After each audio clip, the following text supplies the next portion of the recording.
Hi guys, T-Bella here. Just doing a mod spotlight for Drive Control version 3.51 by Upside Down at Modhoster. Really good mod this is. It just gives you a lot more control over your vehicles and how they drive. So let's just jump in the vehicle and have a look-see. Right, the first thing you'll notice, don't worry about this, is just so I can get my cursor up. These are the new bits, as you can see in your HUD. I'll explain them one at a time. So P, that's your parking brake, it's left control and space to switch on and off. And your battery, that's your ignition, so if you hold enter, there you go, it's on. A good thing to remember is, if you jump out your vehicle, your engine is still running. Which is a really good thing, but the problem is if you forget about it and you jump to another vehicle, your engine will keep on running. But another good function is if you press Control and Tab, you'll jump to every vehicle that's got its engine running. So that'll be a good way to find out if you've got something that's left behind. So like there, I just press enter.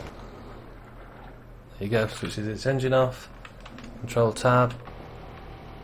There we go, we'll switch its engine off. So I Control Tab now. There you go, that's the only vehicle that's got its engine running, which is going to save you running around with a portable tanker, fuel tanker to refill them, which is not fun anyway. Right, so the next one is the shuttle mode. How this works is you just use your accelerator and your brake. You don't have a reverse, like when you press like S to go backwards, or if you press your reverse on your pedals. It doesn't work that way. How it does work is, I'll just show you. You just accelerate and then you press space and it changes the direction. So if I'm accelerating forward, then I press space, then I press space, and I press space, and I've got my accelerator on constantly. So it just changes the direction. Personally, I don't like this feature because I'm used to the original way of doing it. So to switch it off, you just hold it in for 5 seconds, space bar, and it switches it off. To switch it back on, you hold your space bar in for 5 seconds and it comes back on. So I'm just going to switch it off again. Like I said, I prefer just drive it normally. Yeah, that's good. Some other things I'll just show you really quickly. You've got down here, you've got your fuel and your gear limiter. As you can see, I've been playing around with it and it's at 56 for my gears.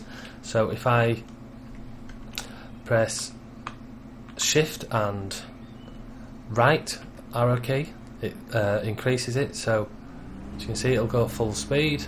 But if I hold shift and left arrow key and turn it down, I'm giving it full revs, but it's going nowhere, as you can see. So it's limiting the gears that it's going through. You can do the same thing with the fuel.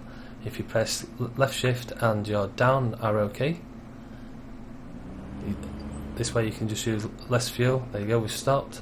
So there we go, we're using 1% fuel and 0% gears, so it's literally crawling.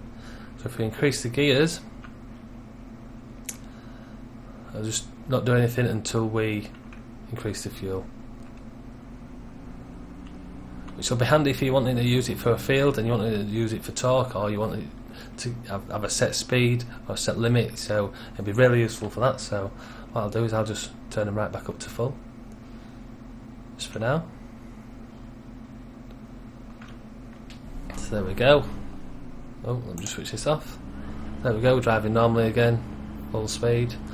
Now another really neat feature of Drive Control is, just so you know, by default in the game all your vehicles are set to 4-wheel drive, apart from your pickup. I think that's just set to 2-wheel drive anyway, but Drive Control changes that. Everything's set to 2-wheel drive by default.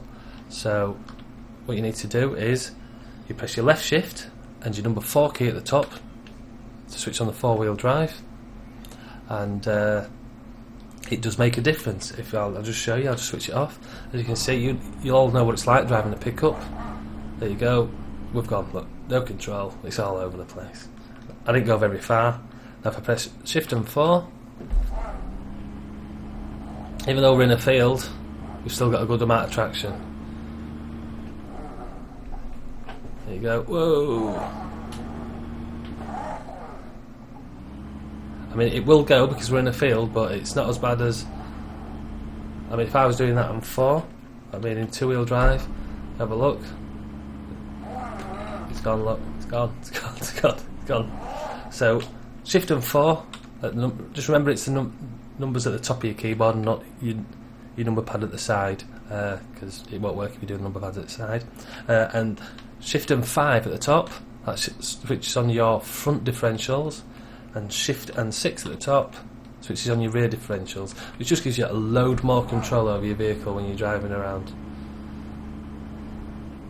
There you go, you can see it sliding slightly, but if I was trying to do that in 2-wheel drive, I'd be all over the place.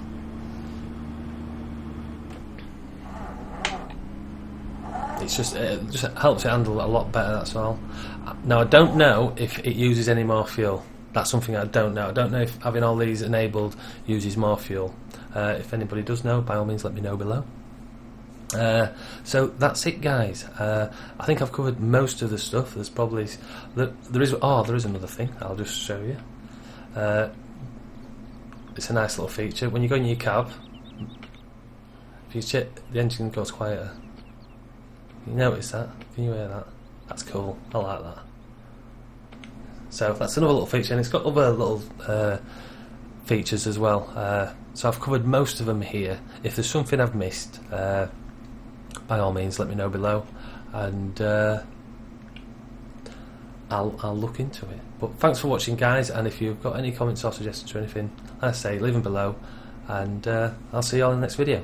See you later, guys.